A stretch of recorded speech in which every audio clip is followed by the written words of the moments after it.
La crianza de hijos piadosos en un mundo impío, dejando un legado duradero. Ken Ham, Steve Ham. Capítulo 4. Generaciones piadosas.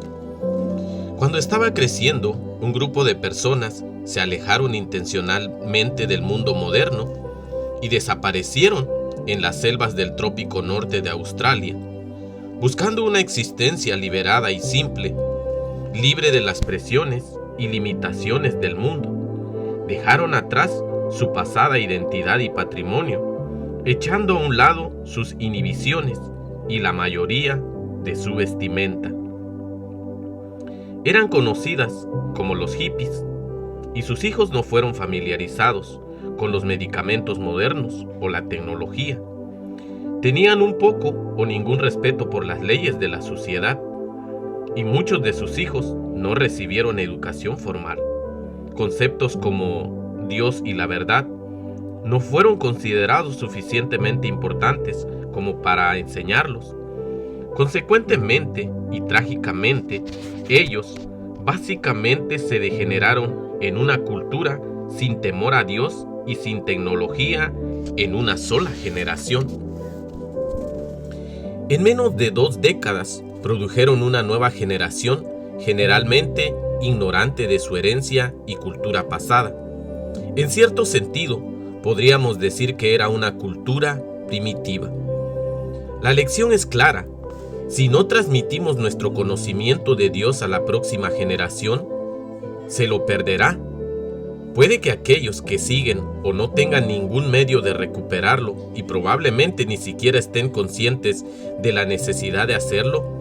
Esto les ha sucedido en el pasado a los nativos de Nueva Guinea, los indios de América, los africanos del norte y muchos otros.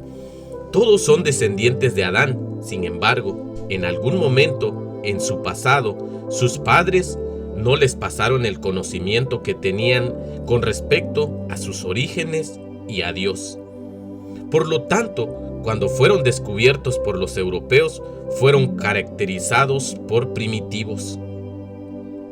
Cuando los europeos descubrieron por primera vez a los aborígenes australianos, ellos también eran una cultura espiritista anti-Dios.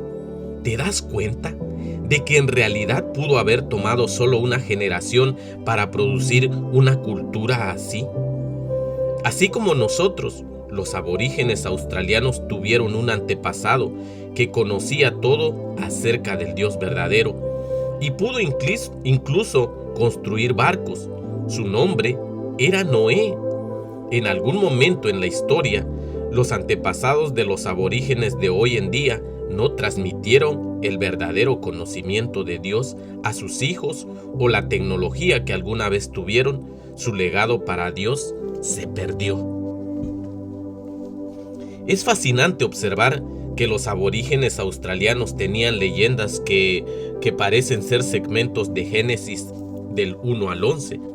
Tenían leyendas acerca de un diluvio que son bastante similares al relato del diluvio de Noé en Génesis 6, de 6 al 9. También tenían leyendas de creación que exhibían muchas similitudes con el relato bíblico de Adán y Eva y la introducción del pecado y la muerte después de que Adán tomó el fruto. Esto es una evidencia fuerte, circunstancial, que los aborígenes australianos son descendientes de Noé. Después de la Torre de Babel, a medida que los grupos de personas se dividieron y se esparcieron por toda la tierra, muchos transmitieron las historias de sus antepasados a las siguientes generaciones. El relato del diluvio fue transmitido, pero los detalles cambiaron con los años, ya que se la pasaba verbalmente en vez de escrito, como fueron las escrituras. En las leyendas de los aborígenes, al igual que en las leyendas del diluvio, en muchas otras culturas existen muchos elementos similares al relato de la Biblia, que es el relato escrito, original y fiel, que no ha sido alterado. Mas sin embargo, lamentablemente los aborígenes australianos, al igual que muchas otras culturas, Perdieron casi todo el conocimiento que alguna vez tuvieron. Nunca voy a olvidar la visita a una estación misionera de aborígenes en el norte de Queensland, donde escuché la historia de un anciano aborigen. El anciano dijo que recordaba cuando deambulaba con su padre como nómadas a través del desierto australiano. Él le preguntó a su padre, ¿cómo es Dios? Su padre le respondió, no lo sé, hijo. Lo hemos olvidado. ¡Qué tragedia! El conocimiento de Dios no fue transmitido a la próxima generación y ahora todo lo que se había desaparecido. Cuando hablaba con los estudiantes aborígenes australianos en mis clases, en esencia estaba restableciendo el fundamento correcto de pensar que se había perdido por muchas generaciones. Numerosos ejemplos de la historia bíblica también revelan que un legado puede perderse en una generación. Por ejemplo, la Biblia pone en claro que Cam cometió un pecado muy serio en contra de su padre. El hijo más joven de Cam, Canaán, también tuvo serios problemas en su vida, lo suficientemente graves que Noé dijo, maldito sea Canaán. Génesis 9:25.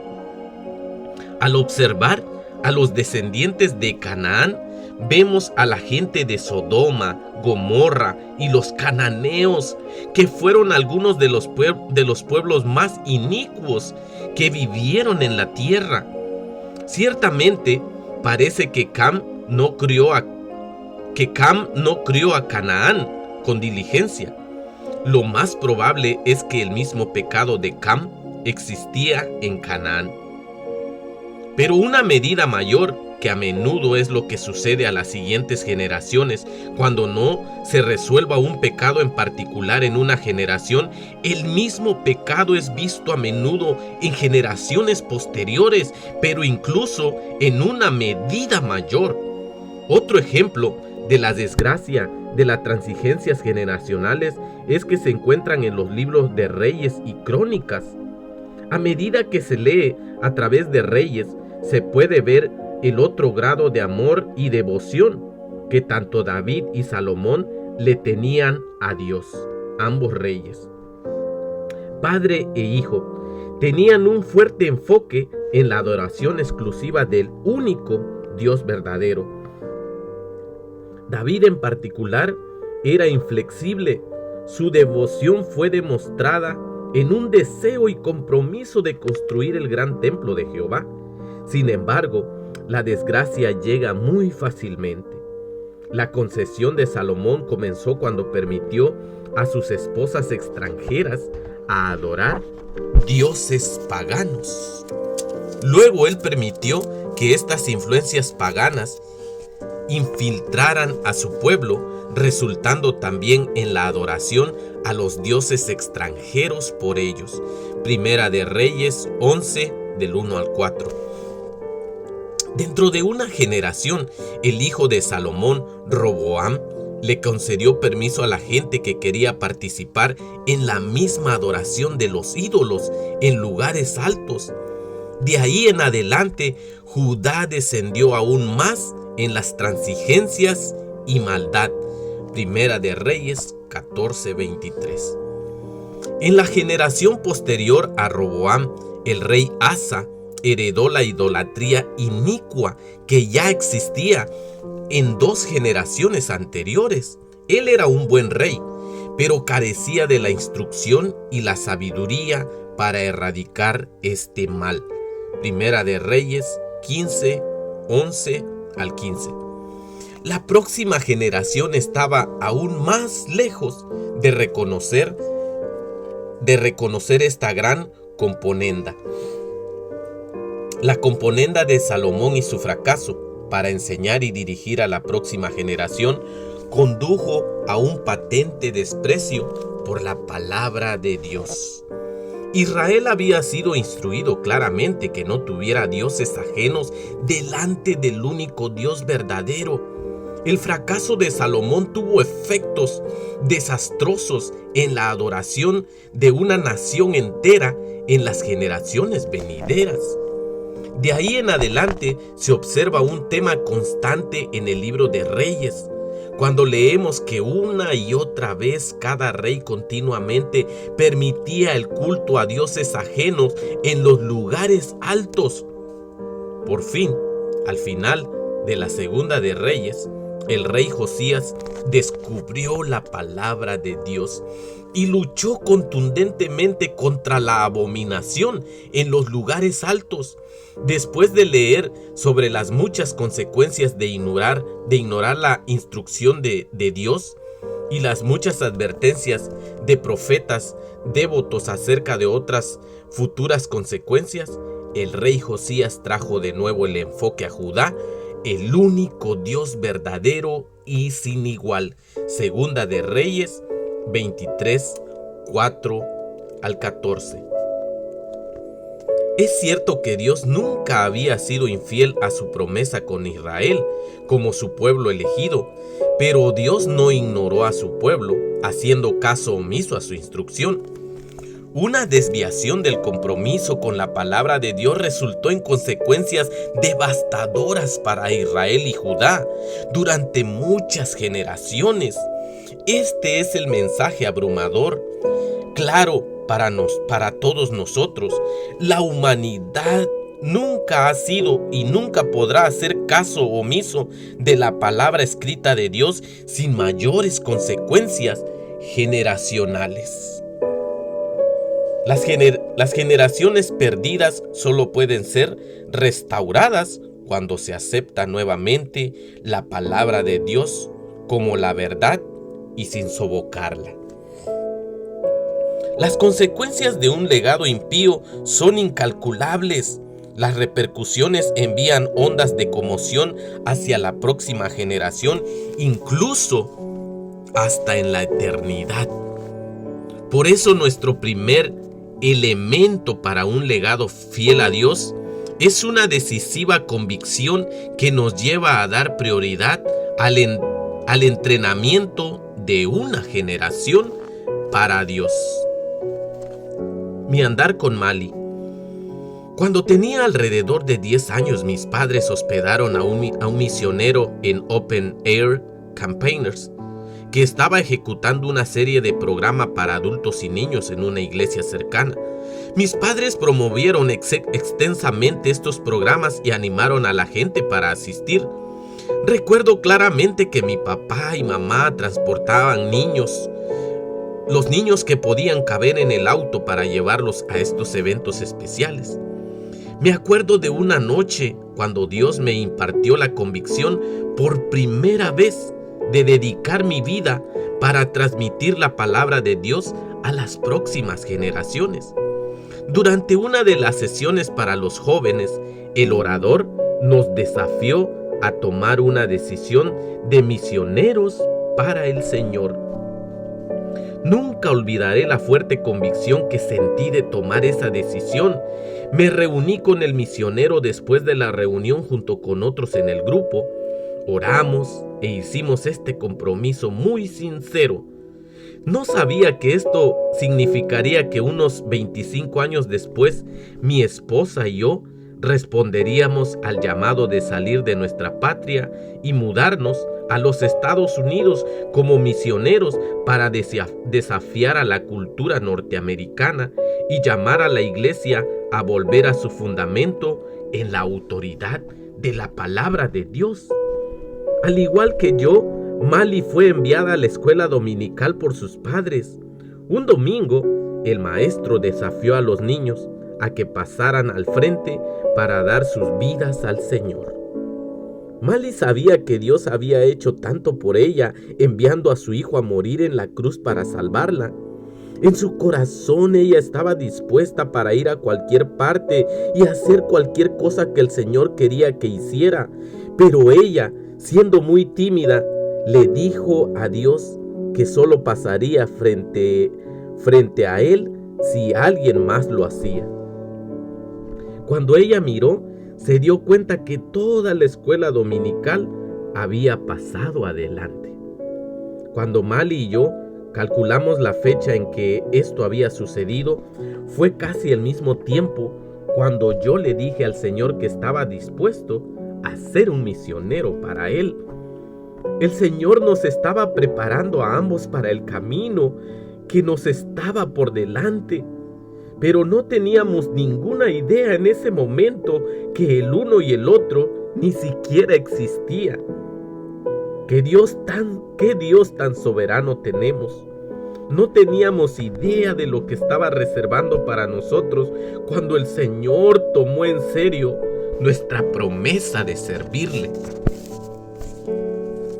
La primera vez que puse los ojos en Mali, pienso que fue realmente amor a primera vista. Para mí al menos. Mali quizás tenía sus dudas. En enero de 1971 entré a nuestra iglesia en Nueva Brisbane y una joven que daba la bienvenida a la gente en la puerta me entregó un libro de himnos. Tomé el libro y ella tomó mi corazón y nunca me he dado una razón para quererlo de nuevo. Mali también diría que hubo algo especial en ese primer encuentro, pero tomó algún tiempo para capturar su corazón. Empezamos a vernos el uno al otro regularmente y en marzo de 1972 nos comprometimos, intercambiamos nuestros votos de matrimonio el 30 de diciembre de 1972. En 1976, durante mi segundo año como maestro, nuestro primer hijo, Nathan Robert Ham, nació en la ciudad de Dalby. De repente fuimos padres. Al cargar a ese bebé en mis brazos y al mirar su rostro, supe que mi vida tenía un nuevo propósito y enfoque. Estaba casado con una mujer cristiana maravillosa. Queríamos servir al Señor con el máximo de nuestras habilidades. Participamos activamente en la iglesia local y, por supuesto, yo era un activista del creacionismo. En la escuela secundaria local, ahora con mi propio hijo, me sentía profundamente diferente. Al pensar en los recuerdos de mi infancia en mi mente, pensaba en cómo mi padre había invertido su vida en mí. Comencé a reflexionar sobre cómo criar a este niño, el primero en la próxima generación de los Ham. ¿Qué métodos debemos usar? ¿Cómo podemos asegurarnos de que hicimos nuestro mejor esfuerzo para ver a nuestros hijos comprometidos a ser cristianos como nosotros? ¿Cómo podemos garantizar que continúe el legado bíblico que nosotros habíamos heredado? Como nuevos padres, reflexionamos intensivamente sobre qué debíamos hacer para asegurarnos de que estábamos criando a nuestros hijos en la forma correcta. De nuevo, al recordar cómo aprendí desde niño a basar mi pensamiento en las Escrituras, comenzamos a desarrollar una perspectiva cristiana del mundo con respecto a formar hijos, basada en la Biblia, al igual como mi padre lo había hecho anteriormente. Las razones por la familia. La familia es el primer y más fundamental de todas las instituciones humanas ordenadas en la Escritura. Steve y yo damos gracias a Dios que crecimos en una familia cristiana con padres fieles a Dios, sabiendo que muchos otros no han tenido este regalo. Nuestras faltas eran y son muchas, pero frecuentemente pienso que nuestra familia le ha sido encomendada una herencia especial que necesitamos compartir con los demás, así como la suya. Una familia es el pilar de una nación. Dios usa la unidad familiar para transmitir su conocimiento de una generación a otra y ser sal y luz en el mundo. Si la familia puede ser destruida, en última instancia, se desintegraría la estructura cristiana en la sociedad. La familia fue establecida al principio cuando Dios creó una ayudante idónea para el hombre y los instruyó a ser fructíferos y a multiplicarse. Génesis 1:28. Como tantas otras doctrinas esenciales de la fe cristiana, el origen del matrimonio y sí de la unidad familiar encuentran sus principios en el libro de Génesis. Piénsalo, si los primeros 11 capítulos de Génesis no son literalmente ciertos, entonces las enseñanzas sobre la familia no tienen ninguna base histórica literal, y por lo tanto, una familia puede ser conformada por como uno lo desee, pero este no es el caso. La evidencia muestra que el origen de la familia en Génesis es increíble e histórico. Por ejemplo, Jesucristo citó Génesis capítulo 2 y 3 para dar el fundamento del matrimonio y así proclamar el verdadero significado del matrimonio. Véase Mateo 19, 4, 5. En este caso, la autoridad de Cristo da gran credibilidad a la autoridad del Génesis. Jesús creó todas las cosas. Colosenses 1:16. En él están escondidos todos los tesoros de la sabiduría y el conocimiento. Colosenses 2:3. Él es la verdad. Juan 14:6. Él es el verbo. Juan 1:11. La autoridad de Jesús es clara y su reconocimiento de la autoridad y origen de la familia en Génesis es significativo. El apóstol Pablo hizo lo mismo en Efesios 5. Obviamente, Jesús no citaría un mito como la base del matrimonio. Siendo así, el matrimonio significaría lo que uno quiera que signifique, añadiendo las consecuencias que Jesús no sería la verdad y la Biblia no sería infalible.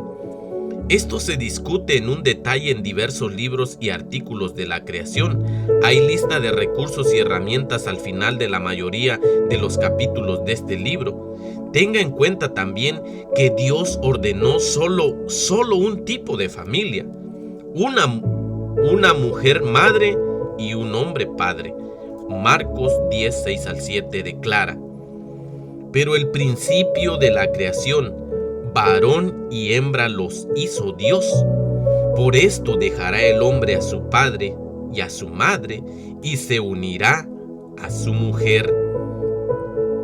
¿Cuál es entonces la razón para el matrimonio? ¿Cuál es la importancia primordial? ¿Por qué Dios hizo que dos se unieran en uno? Génesis 2:24. La procreación, el tener hijos, es sin duda una parte del mandato bíblico que Dios ha dado a los padres y debe ser considerada como una de las principales razones importantes para el matrimonio. Con 5 hijos nuestros y la esperanza de muchos nietos por venir, puede decir que honestamente que mi esposa y yo hemos cumplido nuestra parte de este mandato de crecer y multiplicaos. Sin embargo, esto no parece ser lo normal hoy en día en nuestra cultura. En 1986, mi esposa y nuestros 4 hijos australianos, ahora tenemos el 5º nacido en San Diego, llegaron en un vuelo de Qantas a Los Ángeles. Al pasarnos para salir del avión, alguien gritó: ¡vaya, qué ejército! Era como si fuéramos fuera de lo común, porque teníamos 4 hijos en esa época. Muchos matrimonios están decidiendo tener ninguno, o uno solo, o un par de niños. Con 4, nosotros estábamos considerados que fuera de lo común. Sin embargo, las familias con muchos hijos están volviendo a ser comunes, particularmente dentro del movimiento de la educación escolar en casa y otros grupos dentro de la cultura. Conozco a familias de educación escolar en casa en ese tiempo con 7, 8 y hasta una docena de niños. Me imagino qué habría dicho esta persona en el avión al ver visto una de estas familias. Ciertamente la escritura no dictamina cuántos niños una pareja debe de tener, y puede haber muchas razones, ya sea médica u otra, de la razón por la que algunas parejas tengan pocos hijos o ninguno. Sin embargo, todos debemos estar conscientes al menos que uno de los objetivos principales en el matrimonio no ha cambiado, al producir hijos. Ciertamente necesitamos asegurarnos de que no tengamos una actitud egocéntrica cuando consideramos estos temas. Hay que tomar en cuenta que la escritura es más específica que solo decirnos que tengamos hijos. Nos instruye a tener una dependencia para Dios. En Malaquías 2:15, el profeta estaba condenando a los hombres israelitas por tomar esposas paganas. ¿No hizo él uno, habiendo en él abundancia de espíritu? ¿Y por qué uno? Porque buscaba una descendencia para Dios. Guardaos pues en vuestro espíritu y no seáis desleales para con la mujer de vuestra juventud. Este pasaje responde a la pregunta directa del ¿por qué del matrimonio?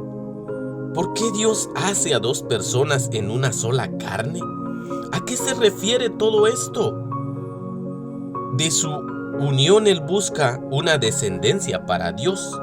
Una de las principales razones para el matrimonio es producir hijos para Dios.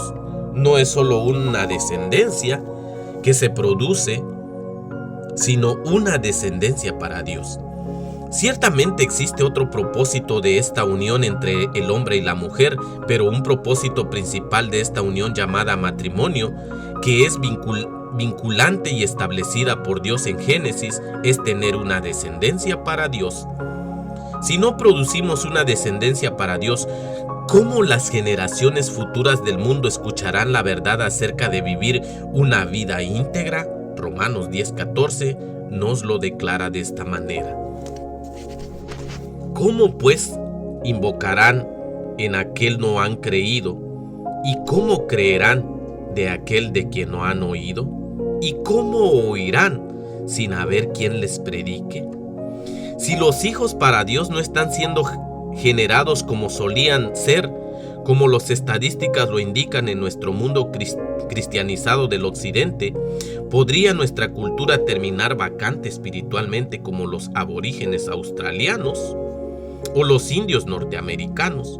No solo podría suceder, pero en muchas partes de nuestra cultura y nuestro mundo, esta corriente, no tenemos que ver más allá de Europa para ver que los pueblos que estuvieron una vez en el centro del auge cristiano, ahora se han vuelto casi totalmente desprovistos de las cosas de Dios. Nosotros tenemos que producir una descendencia para Dios, que a su vez transmitan el conocimiento de Dios a la próxima generación, y estos sean capaces de transmitirlo a la generación siguiente, generación tras generación. Es una tarea estratégica y eternamente vital, y requiere obviamente un trabajo considerable para garantizar que la formación esté siendo pasada y no perdida por las generaciones venideras. La formación, ¿qué importa? Al mirar Mal y yo a nuestro nuevo hijo contemplar en cómo criarlo en las cosas del Señor, fuimos persuadidos por una pregunta que nos ha ayudado a desarrollar una perspectiva bíblica para criar a nuestro hijo. Te desafiamos a pensar también en esta pregunta. Sabiendo que Dios es el único que sabe todo y que hizo todas las cosas, creyendo que la Biblia es su palabra, ¿qué dice Dios acerca de la crianza de los niños, los métodos, las prioridades, la naturaleza de los niños y cómo disciplinarlos? Si no puedes responder a esa pregunta, entonces déjame preguntarte otra pregunta como un español directo. ¿Por qué estás teniendo hijos si no sabes qué enseña la palabra de Dios con respecto a cómo criarlos? Puede que sepas lo que dices, lo que dicen los psicólogos, pastores o tus padres, pero ¿sabes lo que Dios dice en su palabra?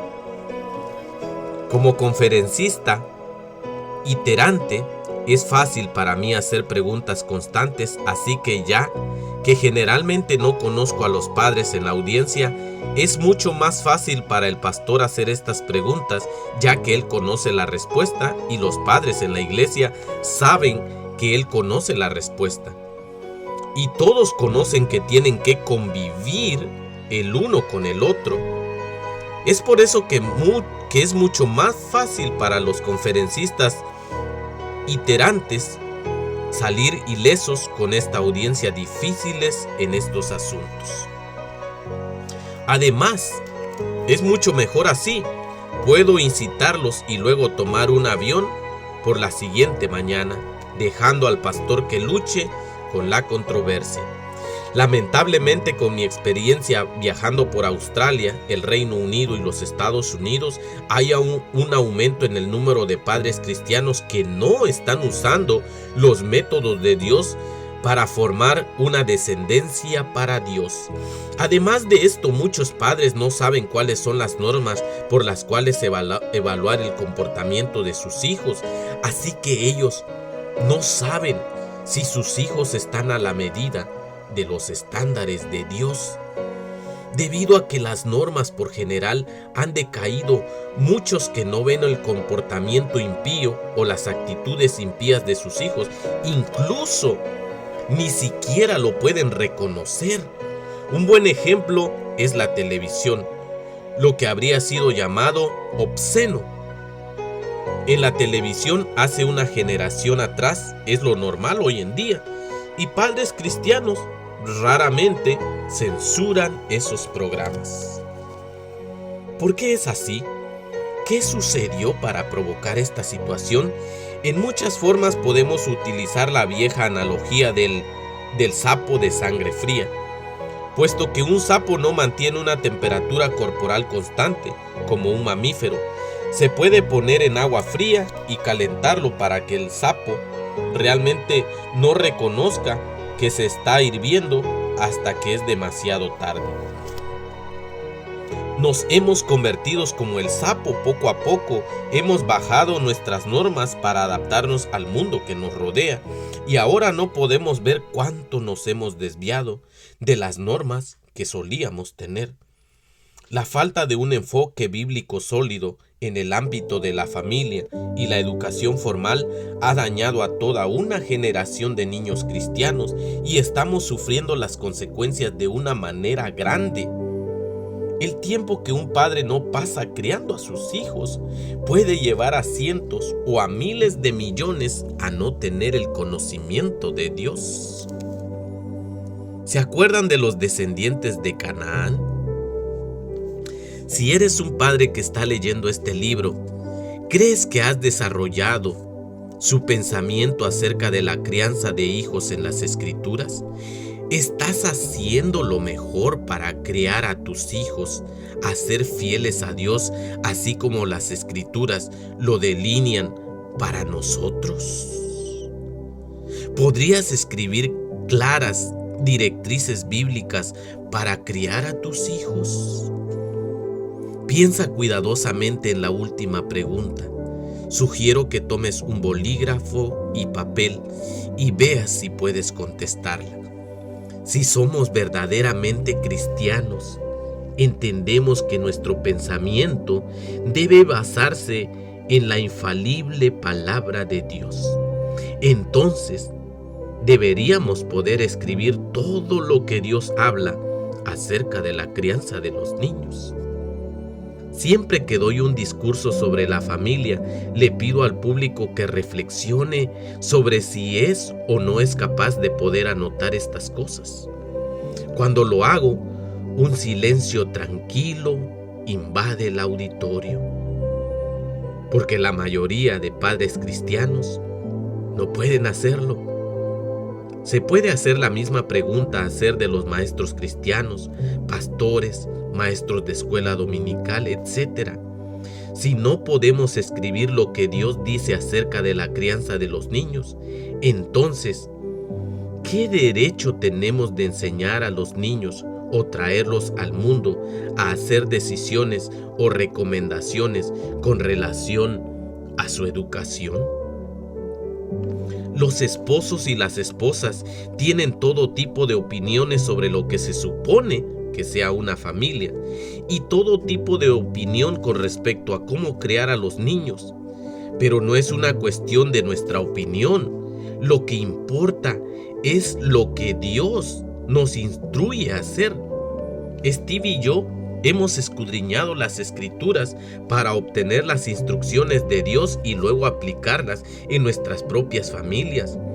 Por supuesto, no tenemos todas las respuestas, pero juntos hemos intentado utilizar la palabra revelada de Dios con diligencia como la base de nuestro pensamiento.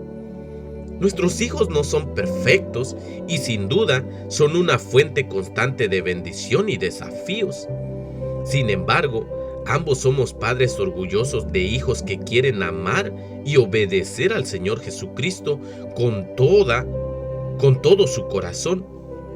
Estoy escribiendo en estas páginas para combatir con ustedes lo que hemos encontrado en las Escrituras, lo cual aplicamos en nuestras familias todos los días para intentar cumplir con Proverbios 22:6. Instruye al niño en su camino, y aun cuando fuere viejo, no se apartará de él. Caniches y prioridades. Tengo otra pregunta que me gustaría hacer en las conferencias. ¿Qué van a llevar al cielo consigo? Inicialmente, la mayoría responde por decir nada. Esto es casi cierto. Por supuesto que no se puede llevar la cuenta bancaria, el automóvil, la casa, el barco, pero se puede llevar a los hijos. Si estás dispuesto y comprometido, Dios puede utilizarte como un vehículo de transporte para ayudar a llevar a tus hijos al cielo. Pero hay que tomarlo en serio. Observa el siguiente dibujo y después responde a esta otra pregunta. ¿Cuál de estos durará para siempre? ¿Cuál de estos durará para siempre? Se sabe que el automóvil, barco, televisión, casa y dinero perecerán. ¿Y qué del caniche? A veces los niños me preguntan si su perro o gato estarán en el cielo. Yo les suelo decir, bueno, si hay necesidad para su mascota en el cielo, estoy seguro que Dios se asegurará de que Él esté ahí. Sé que esto es esquivar el tema, pero es de la mejor forma que puedo pensar para decirle a la gente que no creo que los animales continúen viviendo después de la muerte. Eclesiastés 3:21 parece sugerir que los animales no tienen almas inmortales cuando preguntan: ¿hay quien sepa si el espíritu de los hombres se eleva a las alturas mientras que el espíritu de las bestias descienden al fondo de la tierra? Además de esto, los animales no fueron hechos a la imagen de Dios, mientras que los seres humanos sí. Así que, de todas las cosas en el dibujo, solo el alma del niño va a existir para siempre. Ahora, observa la siguiente foto y responde esta pregunta. ¿Cuál de estos se puede llevar al cielo? La respuesta es obvia. Solo se puede llevar al niño al cielo. Padres piensan acerca de esto. Cada niño concebido en el vientre de una madre es un ser consciente que va a vivir para siempre y eternamente, sea en el cielo o en el infierno. Eso le dice algo sobre cuáles deberían ser sus prioridades en materia de tiempo y dinero. Considere leer el libro de Filipenses 3, 7 al 8. Pero cuántas cosas eran para mi ganancia, les he estimado como pérdida por amor de Cristo, y ciertamente aún Estimo todas las cosas como pérdida por la excelencia del conocimiento de Cristo Jesús, mi Señor, por amor del cual le he perdido todo y lo tengo por basura para ganar a Cristo. Lo más importante para todas las personas es que ellos conozcan a Cristo. En última instancia, nada es más importante en el panorama grande de las cosas. Nuestras vidas en esta tierra son muy cortas, de hecho suman nada a comparación con la eternidad. El automóvil, la casa, la carrera, todo se desvanecerá en el tiempo, pero el alma de su Hijo vivirá para siempre. Esto nos provoca querer considerar seriamente cómo se está creando a sus hijos. Jeremías 9:23 al 24 nos recuerda: así dijo Jehová, no se alabe el sabio en su sabiduría, ni en su valentía se alabe el valiente, ni el rico se alabe en sus riquezas, mas alábese en esto el que se hubiere de alabar, en entenderme y conocerme que yo soy Jehová, que hago misericordia y juicio y justicia en la tierra, porque estas cosas quiero, dice Jehová. Una vez que fuimos de visita a Israel, observamos las ruinas del templo construidos por Herodes I en Cesarea de Filipo, Masada y Jerusalén. En su mejor monumento los edificios eran magníficos. Herodes invirtió su riqueza y tiempo para dejar un legado de grandes edificios, pero él no estaba interesado en el estado eterno de su alma o la de los otros. Entonces, ¿cuál es el resultado de sus prioridades? Herodes ha estado muerto por casi 2000 años y ahora queda casi sin nada de sus palacios. Básicamente, solo un montón de piedras erosionadas. Vivía con lujo en la tierra, pero básicamente todas estas cosas materiales han desaparecido. Sin embargo, el alma de Herodes sigue viviendo en la eternidad. Jesús en Marcos 8:36-37 proporciona la perspectiva apropiada del tema con estas palabras: porque ¿qué aprovechará al hombre si ganare todo el mundo y perdiere su alma? ¿O qué recompensa dará el hombre por su alma? Mamá y papá estaban más interesados en las cuestiones eternas que en el materialismo de este mundo. Comprometieron su tiempo y finanzas para dejar un legado que permaneciera para siempre, que confiaran en Cristo para la salvación, que se casaran con parejas cristianas para producir hijos para Dios. Nunca podré agradecerles lo suficiente por el impacto que tuvieron sus esfuerzos en mí. Es un impacto directo y eterno. Mateo 6:19-21 resume realmente la diferencia entre mis padres y Herodes. No os hagáis tesoros en la tierra, donde la polilla y el orín corrompen, y donde ladrones minan y hurtan, sino haceos tesoros en el cielo, donde ni la polilla ni el orín corrompen, y donde ladrones no minan ni hurtan, porque donde está vuestro tesoro, allí estará también vuestro corazón. ¿Qué clase de legado estás edificando? ¿Estás luchando por una posición terrenal y riquezas que son insignificantes en comparación con la importancia de conocer al Señor? Cuando hayas muerto y tus hijos y los hijos de ellos miran hacia atrás a tu vida, ¿qué clase de prioridades verán?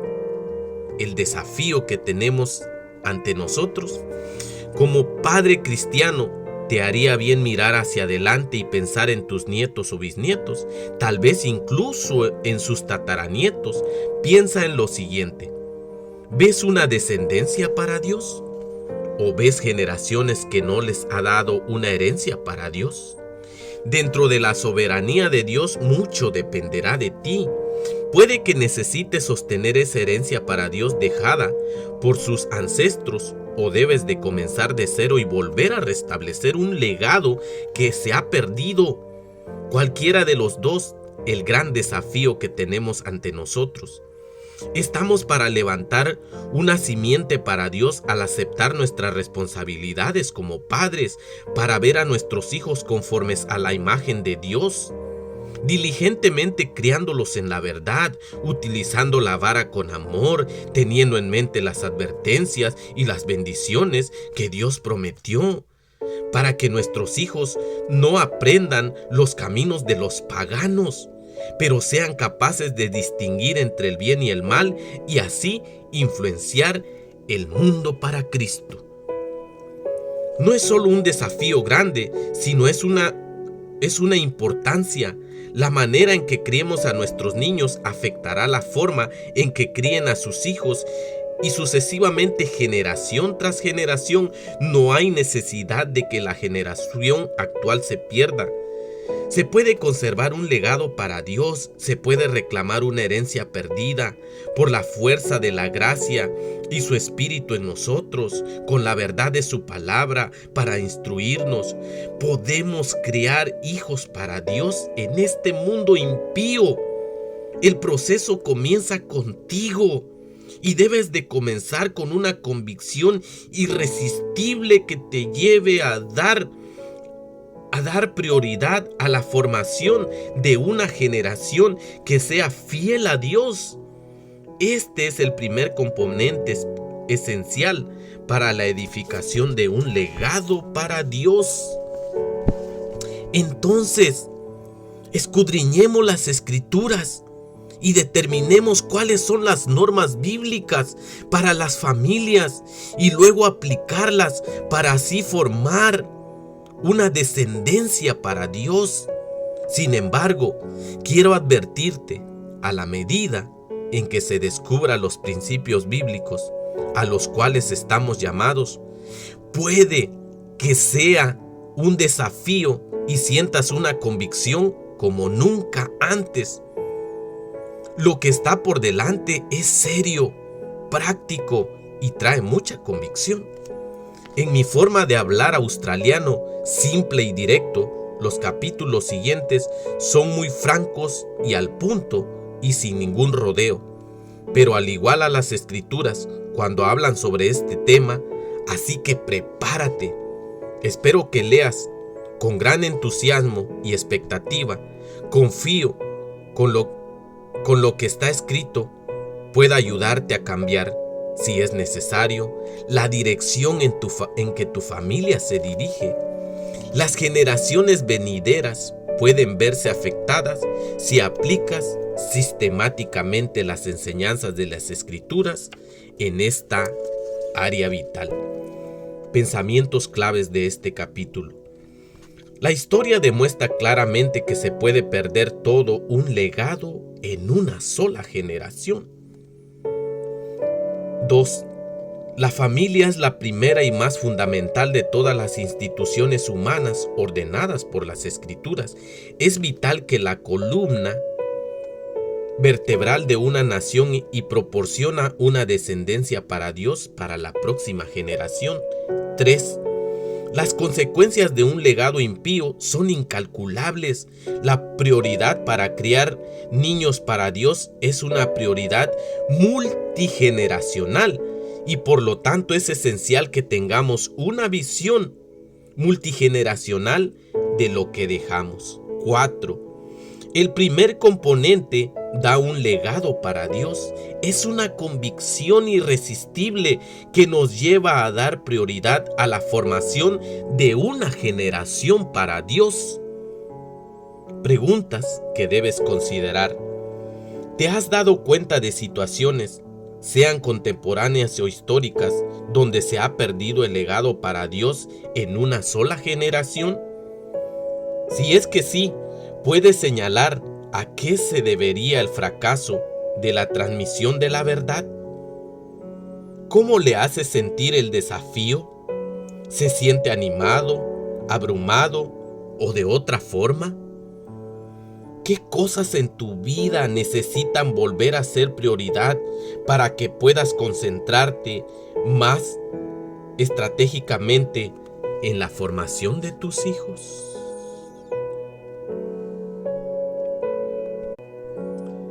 En esta lección Que el Espíritu Santo de Dios nos ayude para comenzar a crear hijos piadosos en una generación impía, hijos que le sirvan a Dios con todo su corazón. Amén.